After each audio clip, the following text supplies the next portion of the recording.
Halo Bapak Ibu Saudara. Ada sukacita? Ada damai sejahtera? Ada keteduhan? Puji Tuhan.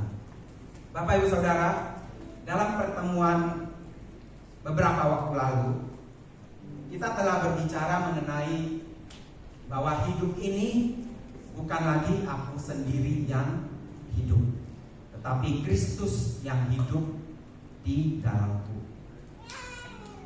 Ini sangat jelas berarti bahwa hidup kita saat ini, hidup yang kita hidupi saat ini, itu benar-benar bukan milik kita lagi, Bapak Ibu Saudara. Semestinya seperti itu. Ya. Nah, lalu dalam khotbah saya yang berjudul apa yang akan dia lakukan, kita belajar bagaimana menghidupi hidup yang bukan lagi aku sendiri yang hidup, tetapi Kristus yang hidup dalamku. Kita benar-benar hidup dalam sudut pandangnya Tuhan. Nah, bagaimana langkah konkretnya kita meneladani Tuhan Yesus kita? Bagaimana cara supaya kita semakin hari itu semakin serupa dengan Kristus? Seperti itu yang menjadi tujuan dan kehendak Bapa kita buat kita semua di sini. Saat kita mengalami suatu hal, saat kita menghadapi satu masalah, saat kita harus memilih sesuatu, saat kita harus memutuskan sesuatu, kita berpikir dulu, kira-kira Yesus akan lakukan apa? Kira-kira Yesus akan katakan apa saat dia berada dalam situasi yang saya hadapi? What would Jesus do? Apa yang akan Yesus lakukan? Nah, ini akan menjadi salah satu cara untuk menuntun kita dalam hidup, dalam menjalani hidup yang semakin sepikiran dan satu perasaan dengan Kristus. Nah, kalau Yesus di posisi saya, dia menghadapi permasalahan seperti yang saya hadapi, kira-kira apa yang Yesus akan lakukan? Apa yang dia akan lakukan, itu pun yang akan aku lakukan. Bapak Ibu Saudara, arti kata Kristen, kita semua di sini menyandang predikat sebagai orang Kristen. Amin. Itu tidak main-main. Di KTP kita tertulis agama Kristen. Kristen artinya jelas, seperti Kristus. Kristen bukan artinya rajin ke gereja tiap hari Minggu, ikut ibadah ini, ibadah itu. Kristen artinya seperti Kristus, Bapak Ibu Saudara. Nah, sebutan kita sebagai orang Kristen itu akan keberatan nama kalau dalam hari lepas hari karakter kita, pribadi kita itu tidak semakin menyerupai Kristus. Ya. Keberatan nama. Ambil contoh, ada anak namanya Tegar Santoso, tapi begitu dia dibully di sekolah sama teman-temannya, langsung nangis. Begitu ditegur sama ibu bapaknya, langsung cengeng. Itu berarti dia keberatan nama, gak cocok namanya. Saya punya teman namanya Rocky. Ada 2 teman saya yang namanya Rocky. Nah, Bapak Ibu Saudara tahu, Rocky itu adalah nama pegunungan ya, satu pegunungan yang membentang di Amerika Utara, di daerah Kanada sana. Dan pegunungan ini memang besar sekali. Nah, ini nggak tahu kebetulan atau apa, 2 teman saya yang namanya Rocky itu badannya besar, Bapak Ibu Saudara, gede ya, bongsor. Nah, itu cocok namanya dengan fiturnya, dengan profilnya. Ya. Nah, begitu juga kita kalau menyandang Kristen. Kita bisa cek kok, apakah sandangan nama Kristen keberatan buat kita keberatan nama itu, atau kita sedang proses untuk menjadi semakin serupa Kristus. Nah, tolok ukurnya nggak mudah. Tolok ukurnya adalah ketika kita ada di masyarakat, kita bersama dengan orang-orang, kita berbicara, kita bertingkah laku, berbuat. Tolok ukur kalau kita sedang dalam proses menyerupai Kristus itu adalah orang itu atau sesama itu bisa melihat figur Kristus dalam diri kita. Nah, itu tidak gampang, Bapak Ibu Saudara. Tidak gampang. Hari ini kita akan belajar hal atau unsur kedua yang berkaitan dengan hidupku bukan lagi aku sendiri yang hidup, yaitu dari sudut pandang sesama manusia, sesama kita. Dari sudut pandang Tuhan sudah ya, yaitu ketika kita menjalani hidup kita menghadapi apa yang ada di hadapan kita bertanya, what would Jesus do? Apa yang akan Yesus lakukan? Apa yang dia lakukan, apa yang akan dia katakan di situasi saya juga akan katakan dan saya juga akan lakukan persis seperti yang dia lakukan. Ini sudah kita belajar beberapa waktu yang lalu. Nah, hidup kita bukan lagi kita sendiri yang hidup, tapi Kristus yang hidup dalam kita. Pada saat waktu Yesus ada di muka bumi ini, Bapak Ibu Saudara, kalau kita rangkum ya Alkitab, tercantum sebenarnya hanya ada dua agenda yang Yesus hidupi dalam hidupnya. Yang pertama, agenda pertama adalah hidup Yesus hanya untuk melakukan kehendak Bapa di surga. Itu agenda pertama. Agenda kedua, hidup Yesus adalah untuk melayani manusia.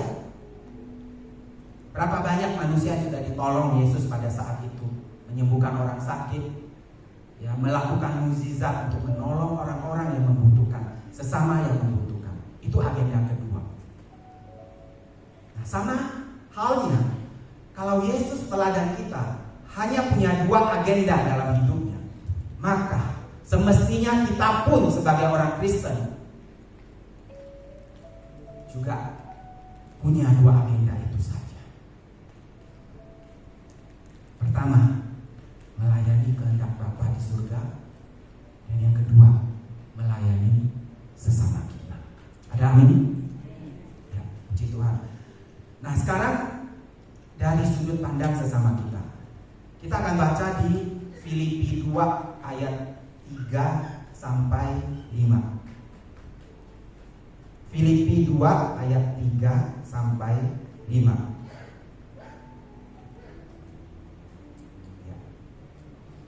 Kita baca sama-sama Bapak Ibu Saudara. 3, 2, 1. Dengan tidak mencari kepentingan sendiri atau puji-pujian yang sia-sia, sebaliknya hendaklah dengan rendah hati yang seorang menganggap yang lain lebih utama daripada dirinya sendiri. Lalu, dan janganlah tiap-tiap orang hanya memperhatikan kepentingannya sendiri, tetapi kepentingan orang lain juga. Hendaklah kamu dalam hidupmu bersama menaruh pikiran dan perasaan yang terdapat juga dalam Kristus Yesus. Ketika seseorang menikah, pada saat itu idealnya, semestinya bukan dia lagi sendiri yang hidup, Bapak Ibu Saudara. Dalam pemberkatan nikah, two become one, dua menjadi satu. Hidupnya bukan lagi dia sendiri yang hidup, tapi berdua. Kasur yang biasanya dia tiduri sendiri, sekarang harus berbagi. Kloset yang dia pakai sendiri, sekarang harus berbagi. Wastafel pun ganti-gantian pakainya. Sikat gigi pun ganti-ganti. Enggak ya? Jangan dibayangkan Bapak Ibu Saudara, nanti gak nafsu makan. Hampir semua aspek kehidupan orang yang sudah menikah itu bukan dia lagi sendiri yang hidup, tapi berdua. Nah, lalu selanjutnya, ketika pasangan suami istri itu memutuskan memiliki anak atau dikaruniakan anak, maka saat itu juga sang ibu benar-benar hidup, gak bisa lagi fokus pada dirinya sendiri lagi. Dan juga ya, tapi mudah-mudahan tidak, fokus atau perhatian kepada sang suami juga sedikit berkurang. Semuanya dicurahkan fokus pada bayi mungil yang perlu perhatian ekstra, perlu pemeliharaan ekstra ya, intensif ya. Hampir semua perhatian tercurah pada si bayi itu. Jam tidur pun ikut jam tidur si bayi ya. Tidak bisa lagi tidurnya dengan anggun. Jam 10 malam tidur ya. Tidur cantik atau tidur ganteng. Kemudian jam 6 pagi bangun ya. Cukup ya 8 jam ya tidur sehari tanpa ada gangguan. Nah, bukan hanya sang ibu ya, sang bapak pun ikut andil menjaga si bayi, ganti-gantian. Nah, berapa banyak bapak ibu saudara yang dulu punya atau mungkin sekarang punya adik bayi, punya anak bayi, matanya jadi mata panda, kurang tidur, ikut jam tidur si bayi. Hidupnya sudah tersita ya, sudah bukan dia sendiri yang hidup ya. Sang ibu biasanya berdandan cantik ya, sudah tidak punya waktu untuk itu. Daster pun lupa diganti, daster dipakai terus panjang hari, gak sempat ganti katanya. Sebenarnya sempat sih ya bapak ibu saudara, cuma ibu-ibu biasa alasan aja, gak sempat ngurusin anak ini loh, sibuk juga ngurusin pekerjaan rumah. Padahal bukan gak sempat ganti daster, alasan yang sesungguhnya adalah daster itu enak dipakai bapak ibu saudara. Loh kok Will tahu daster enak dipakai? Itu saya dengar dari pembicaraan ibu-ibu ya. Saya nggak pakai daster bapak ibu saudara. Bapak ibu saudara jangan bayangkan saya pakai daster ya sekarang. No, saya pakainya piyama ya. Saya pakainya piyama, beneran loh.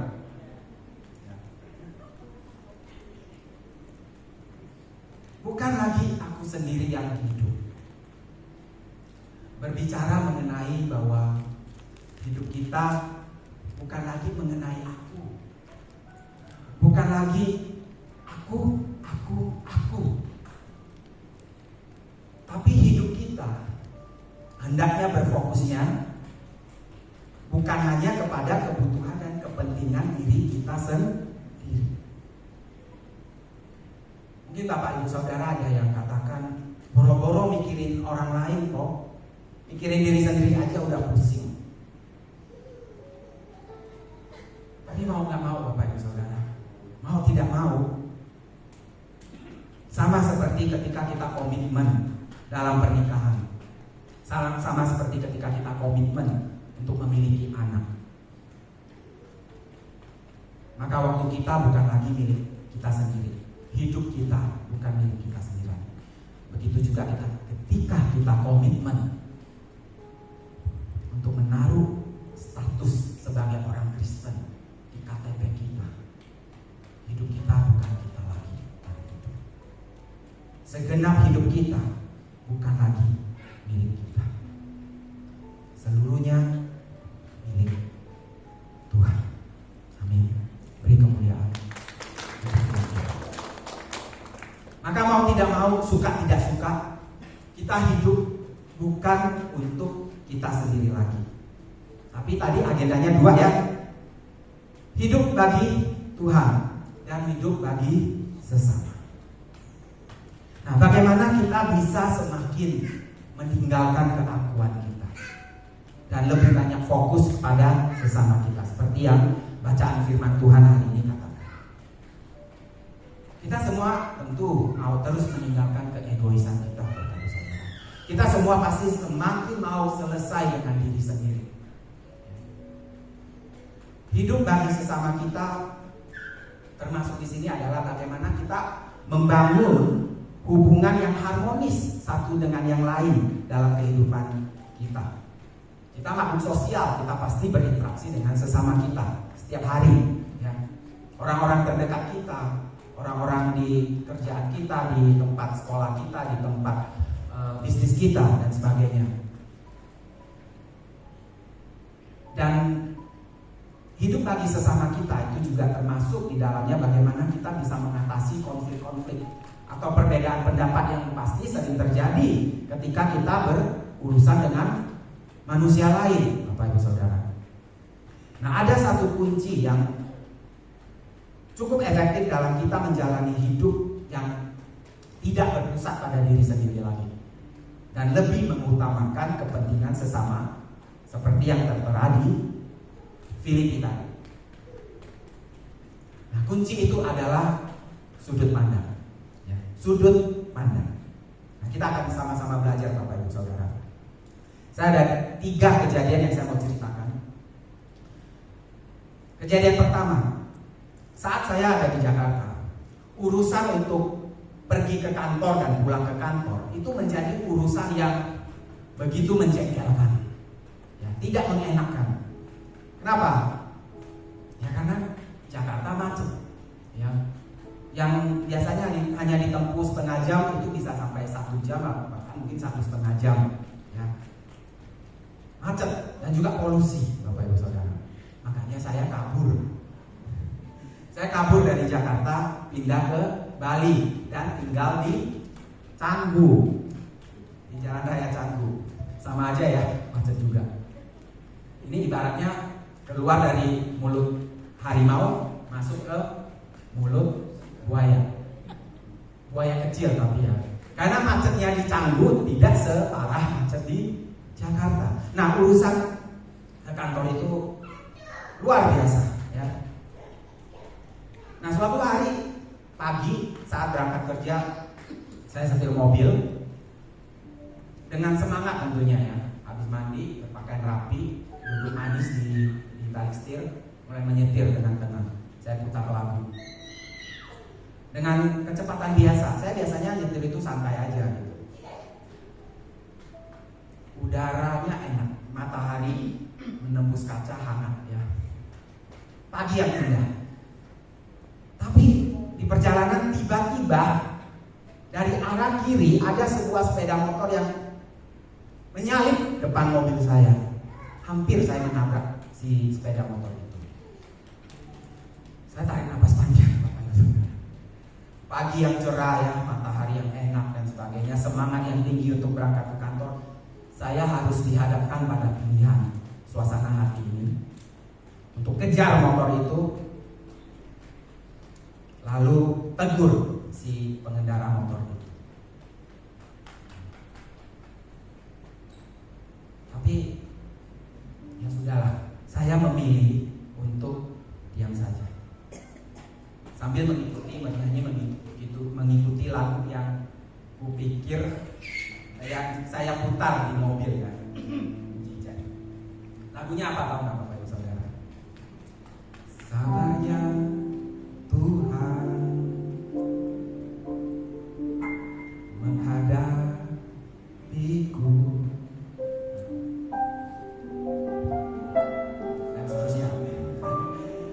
Nah, ketika hampir mendekati perempatan lampu merah, tiba-tiba lagi Bapak Ibu Saudara, dari arah kanan itu ada sebuah bus Transjakarta atau busway. Itu mendesak maju mau masuk ke jalur mobil, mendahului depan mobil saya. Hampir mobil saya kena, Bapak Ibu Saudara. Saya mengerem pelan. Kembali saya menghela nafas panjang. Ingin saya rasanya turun, ya. Buka jendela. Bapak Ibu Saudara, pernah saya cerita di sini ya bahwa kakak saya salah satunya dijuluki papa saya jajbau. Nah, mungkin gennya dia masih ada sedikit turun ke saya. Jadi pengen menegakkan kebenaran gitu. Pengen saya turun saat itu juga. Ya, menegur si supir busway. Pak, harusnya Bapak jalan di jalurnya Bapak tuh, jalur busway. Kenapa ambil jalur mobil pribadi atau jalur motor gitu? Nah, tapi sudahlah. Saya urungkan niat saya, lalu saya pikir kalau saya buka jendela, nanti asap polusi masuk kan nggak enak ya menghirup napas asap kendaraan yang begitu polusi. Saya teruskan niat saya. Sabarnya Tuhan menghadapiku, menuntun di jalan-jalanmu hingga aku dewasa.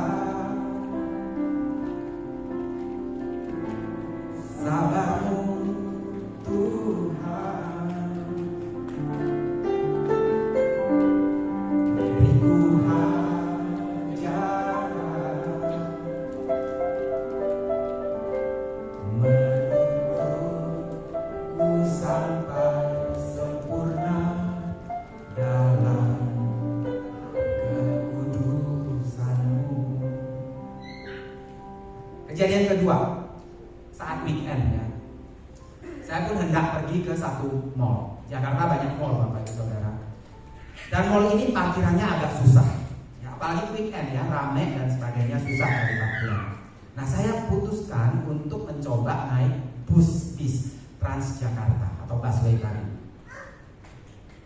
Jadi tidak perlu repot nyetir dan cari parkir. Kebetulan di jalanan depan tempat saya tinggal ada halte busway. Nah, kebetulan juga seminggu itu saya belum sempat olahraga. Jadi saya pikir kalau jalan kaki ke halte busway, naik turun tangga dan ini itu lumayan lah untuk membakar kalori. Karena saya pun duduk di bus Transjakarta atau busway. Saya terkejut Bapak Ibu Saudara karena saya lihat busnya begitu bersih, AC-nya begitu adem, dingin ya. Para penumpangnya pun tertib. Ini pertama saya naik busway. Sebelumnya belum pernah, cuma sekali pada saat launching busway pertama kali. Dari koridor Blok M ke kota. Kita coba, saya sama teman-teman coba naik ya, partisipasi naik busway. Nah, saya kaget karena busway-nya bersih dan adem, sejuk gitu.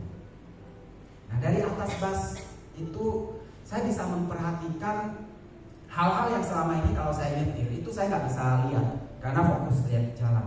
Saya bisa lihat toko-toko baru yang buka, rumah-rumah makan baru yang ada di tepi jalan ya. Lalu saya juga bisa memperhatikan para penumpang bis yang lainnya. Ada yang sibuk, banyak sih yang sibuk dengan gawainya. Tahu gawai Bapak Ibu Saudara? Handphone ya. Ada juga yang sibuk tidur ya. Enak loh buat tidur karena AC-nya dingin. Dari atas bus itu pun, dari atas bis itu pun, saya bisa melihat ternyata banyak juga mobil-mobil pribadi sama motor yang masuk ke jalur busway. Alhasil perjalanan kita di bus itu terhenti. Harusnya busway itu kan nggak ada halangan, tancap terus ya. Tapi karena ada pengendara mobil pribadi dan pengendara motor itu masuk ke jalur busway, itu jadi menghalangi. Nah, saya pun jadi teringat Bapak Ibu Saudara kejadian pertama tadi. Supir busway juga ambil jalur mobil pribadi. Nah, ini gantian. Satu-satu skornya. Itu kejadian kedua. Kemudian kejadian ketiga. Natal segera tiba ya. Dan saya pun harus menghadiri satu perayaan Natal. Waktu itu kalau nggak salah di GSKI Gajah Mada ya. Selepas jam kantor di sore menjelang malam. Nah, Pak, Ibu tahu sore menjelang malam itu wah, trafiknya luar biasa ya. Sementara waktu juga sudah mepet. Jadi biar saya bisa tiba tepat waktu, saya putuskan nggak nyetir lagi. Saya putuskan apa? Saya putuskan naik ojek online. Ojek motor ya Bapak Ibu Saudara, biar sakset bisa cepat. Nah, segera saya pasangkan helm di kepala saya. Lalu supir ojek pun melajukan motornya. Jam pulang kantor, wah sangat macet. Asap kendaraan yang padat pun membuat pernafasan ini gak enak. Padahal saya sudah pakai masker, tapi masih saja tembus. Ya. Lalu satu lagi, gerah, panas, ya, gak enak, membuat tidak nyaman. Dan saya pun merasa si supir ojek ini ngebut Bapak Ibu Saudara, selak-selip ya. Termasuk menyalip mobil-mobil yang ada di depannya. Kami pun dihantam bunyi klakson tanda protes dari si mobil-mobil itu. Nah, saya pun teringat Bapak Ibu Saudara. Di kejadian pertama, saya pun mengalami sebagai yang nyetir mobil. Jengkel, kesal, disalip oleh para pemotor itu. Satu-satu. Nah, saya pun pejamkan mata sambil berharap si supir ojek terus, udah ngebut aja deh mas, nggak usah berhenti, nggak usah peduli klakson di belakang. Yang penting cepat sampai. Yang penting saya bisa keluar dari ketidaknyamanan, kegerahan ini, asap polusi dan panas itu yang aduh nggak tahan. Nah, dari 3 kejadian ini, Bapak Ibu Saudara, saya berada di 3 situasi, saya berada di 3 tempat yang berbeda. Dan saya melihat dan mengalami 3 sudut pandang yang berbeda.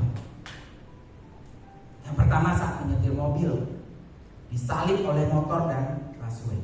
Yang kedua, saya melihat dan mengalami sendiri, mobil busway pun dihalangi oleh mobil-mobil pribadi dan motor yang masuk ke jalur busway.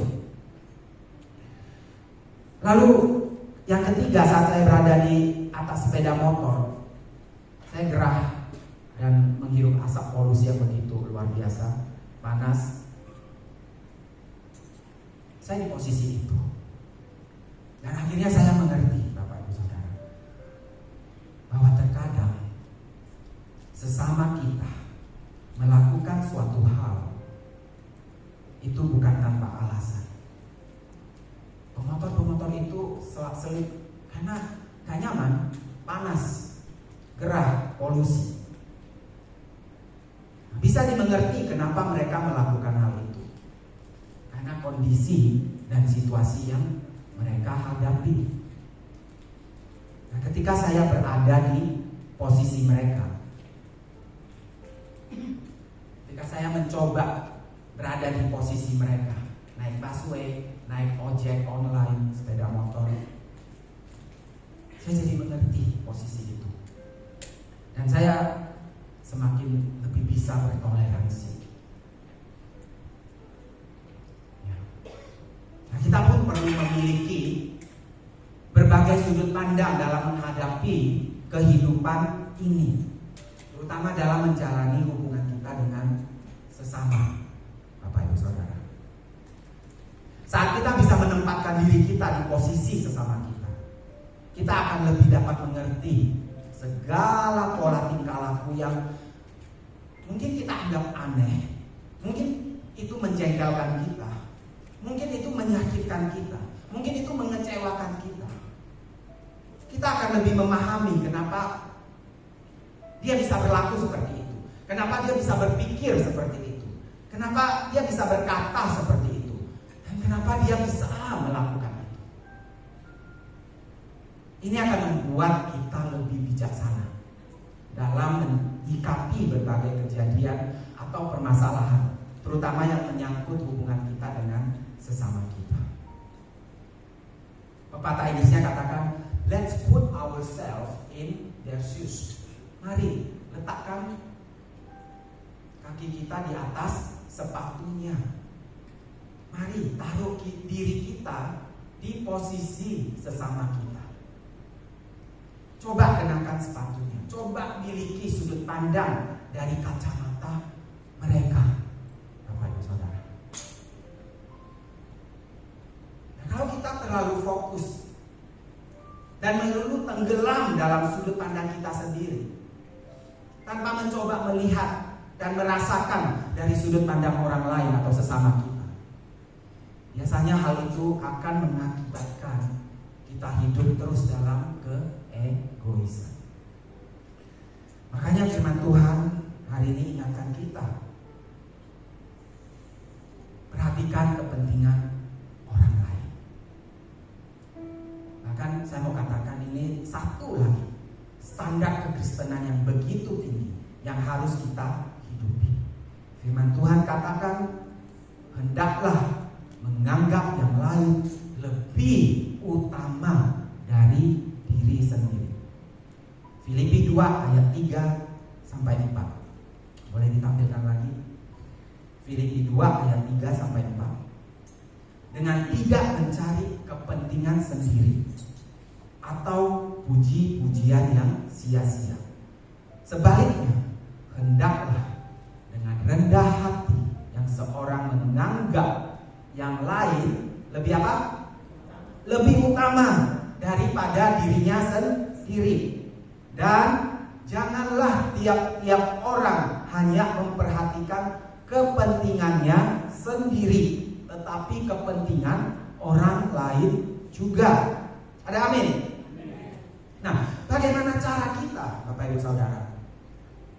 Ada gak sih hal apa yang bisa membantu kita untuk lebih tahu, lebih mengerti, lebih memahami apa yang menjadi posisi, apa yang menjadi kebutuhan, apa yang menjadi kepentingan orang lain yang disebutkan di ayat ini?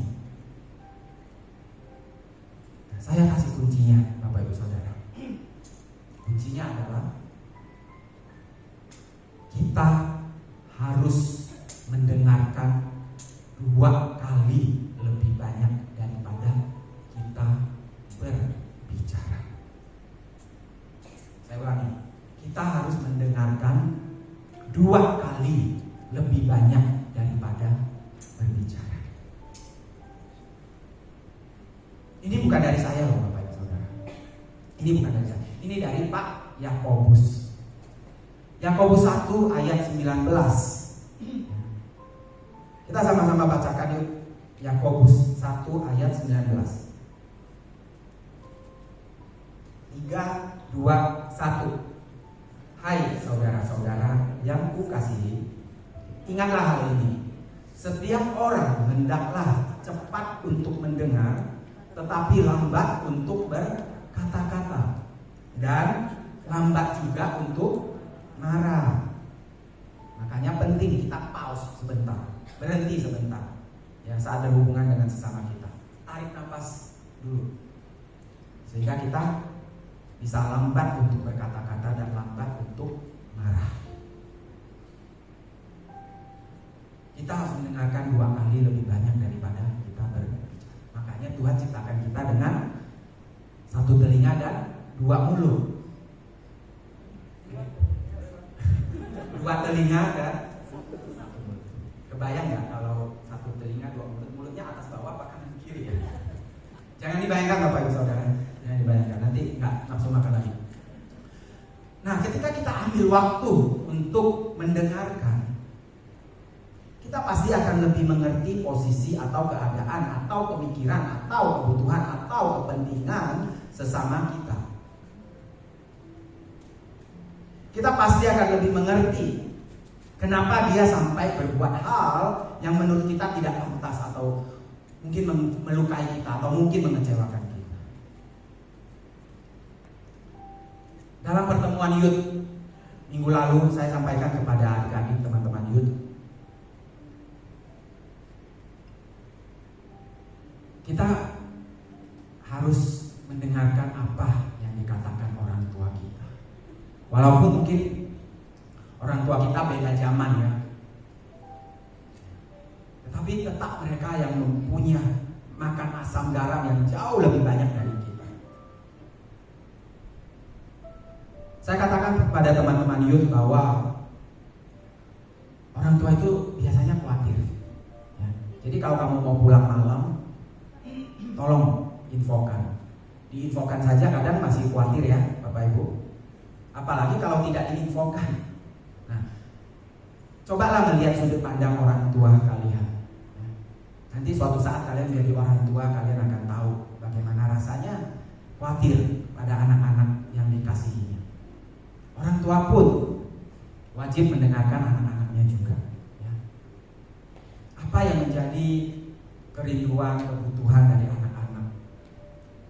Kita jangan langsung menghujani dengan wejangan-wejangan, nasihat-nasihat dulu. Dengarkan dulu anak-anak kita berkata apa. Ya. Dengarkan dulu. Ingat, mendengar 2 kali lebih banyak daripada berbicara. Ya, kunci pertama. Nah, kunci selanjutnya, Bapak Ibu Saudara, bagaimana kita bisa belajar melihat dari sudut pandang orang. Nah, sebelumnya saya ingin Bapak Ibu Saudara melihat layar kita di depan ini. Ya, kita lihat layar di depan kita.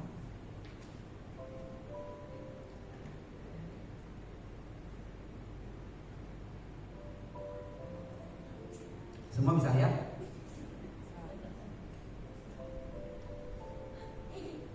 Sudah ya?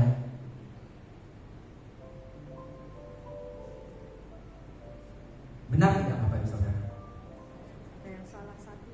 Salah satu. Oke. Setiap dari kita pasti melihat ada satu kesalahan di situ di nomor 3. Bapak Ibu Saudara yang terkasih, dalam hubungan kita dengan sesama, dengan orang-orang dekat kita terutama, kita biasanya cenderung untuk melihat kesalahannya lebih dari kebaikannya atau kebenarannya. Ini contoh yang jelas. Fokus Bapak Ibu Saudara langsung ke nomor 3 yang salah. Padahal 9 lainnya benar. Yang kuliah atau yang sekolah tahu ya, kalau salah satu masih dapat nilai 90 itu masih dapat A, ya. Kesalahan yang sesama kita lakukan mungkin hanya 1 atau 2, tetapi itu sampai membuat kita jadi tidak bisa menerimanya kadang.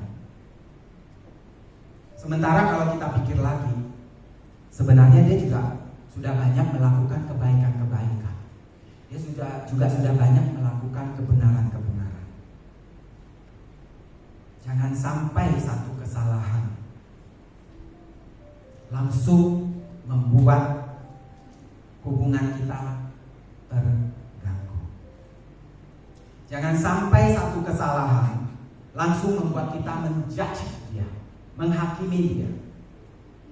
Ingat juga kebaikan yang telah dilakukan. Ya. Ketika Bapak Ibu Saudara berfokus pada nomor 3, 9 poin lainnya kayaknya sudah tidak dilihat ya, tidak digubris. Nah, itulah gejala jiwa manusia. Biasanya begitu. Slide berikutnya.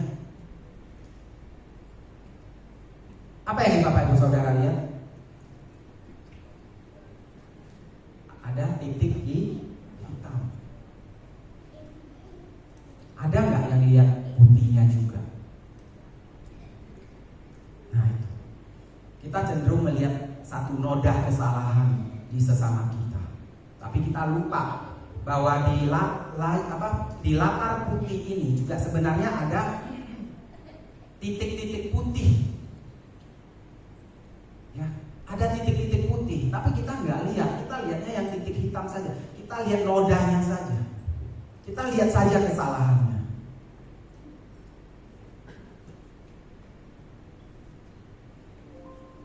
Ya.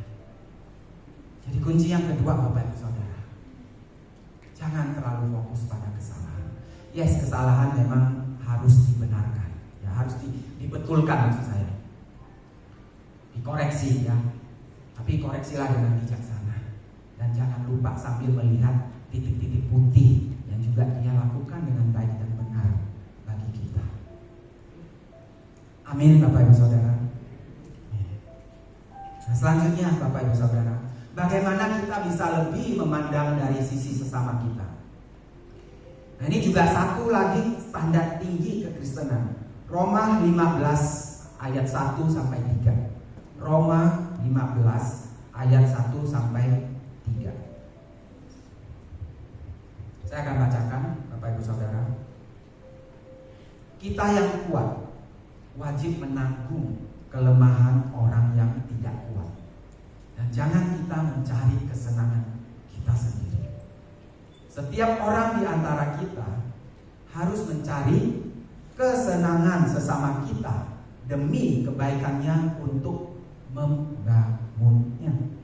Karena Kristus juga tidak mencari kesenangannya sendiri, tetapi seperti ada tertulis, kata-kata cercaan mereka yang mencerca engkau telah mengenai aku. Karena Kristus juga tidak mencari kesenangannya sendiri. Nah, kesenangan di ayat ini, apa sih kesenangan? Kita kan katanya di ayat 2 tadi harus mencari kesenangan sesama kita.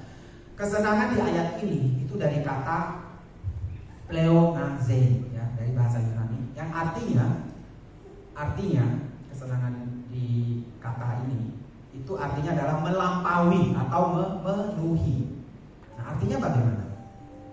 Artinya apa kalau kita mau mencari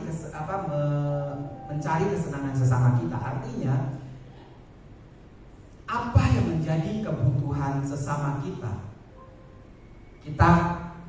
belajar untuk bisa bantu penuhi. Nah, dalam suatu hubungan, satu kunci keberhasilan adalah saling pengertian.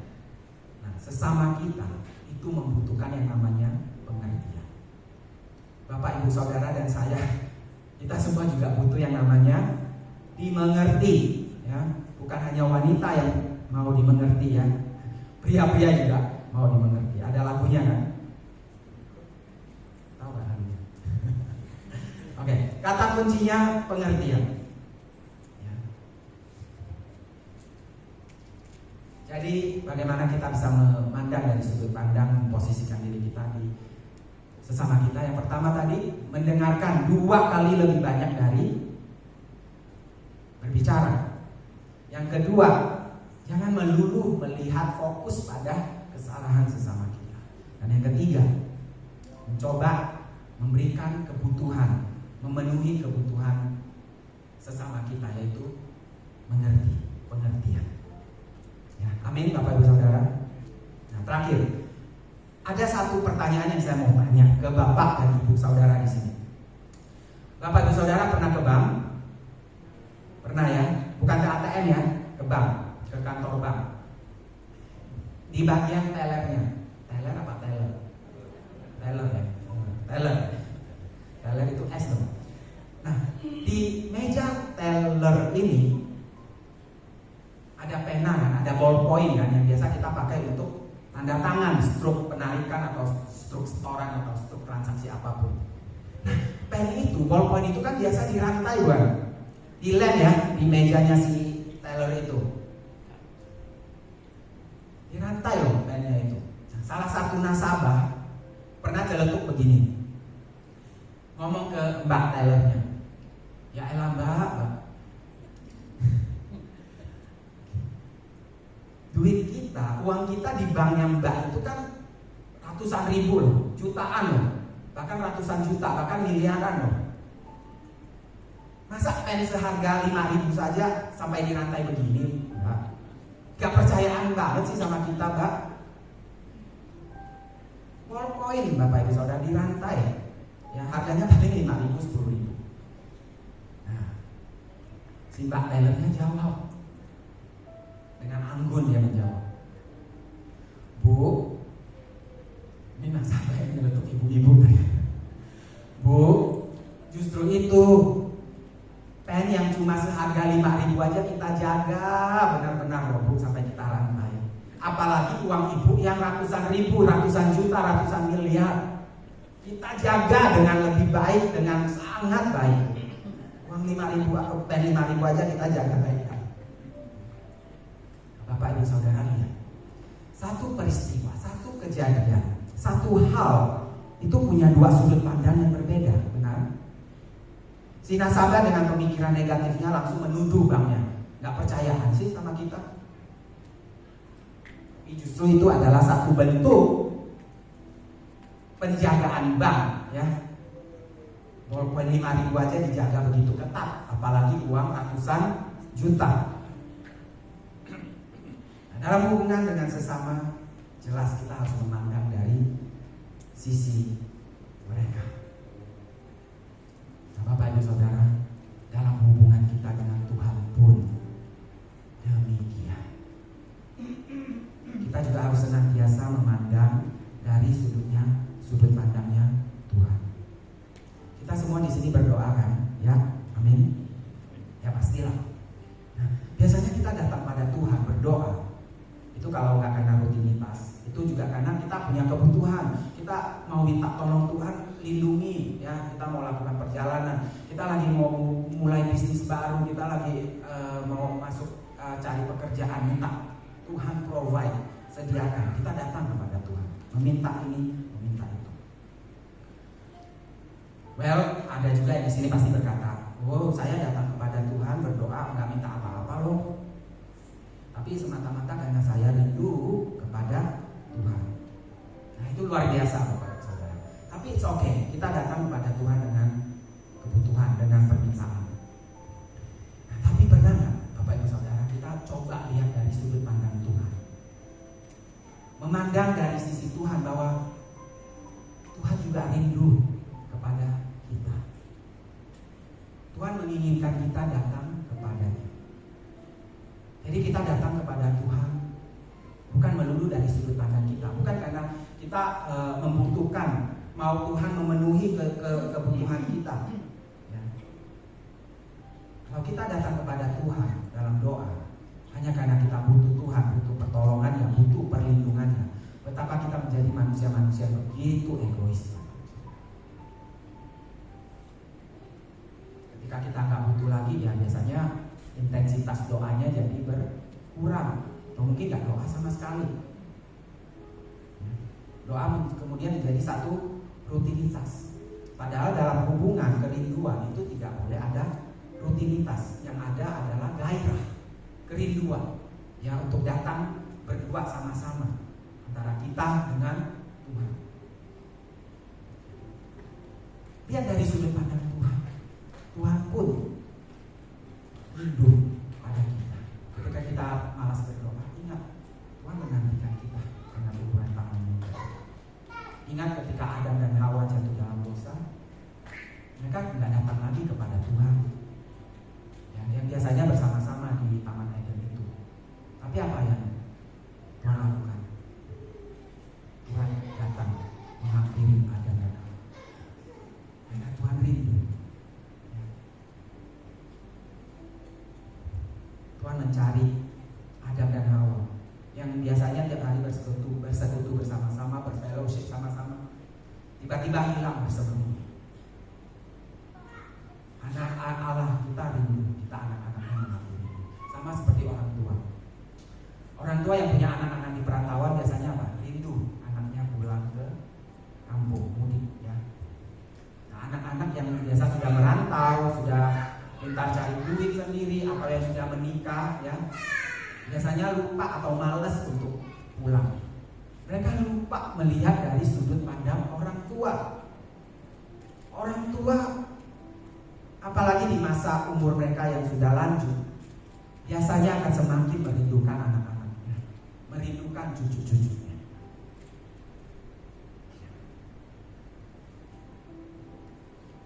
Datanglah kepada orang tua kita dari sudut pandang mereka bahwa mereka merindukan kita. Datanglah kita kepada Tuhan juga dari sudut pandang Tuhan bahwa Tuhan merindukan kita. Amin Bapak Ibu. Milikilah selalu sudut pandang dari dua sisi Bapak Ibu Saudara. Dalam hubungan kita dengan Tuhan dan dalam hubungan kita dengan sesama kita, selalulah kita juga memandang dari sisi satunya. Amin.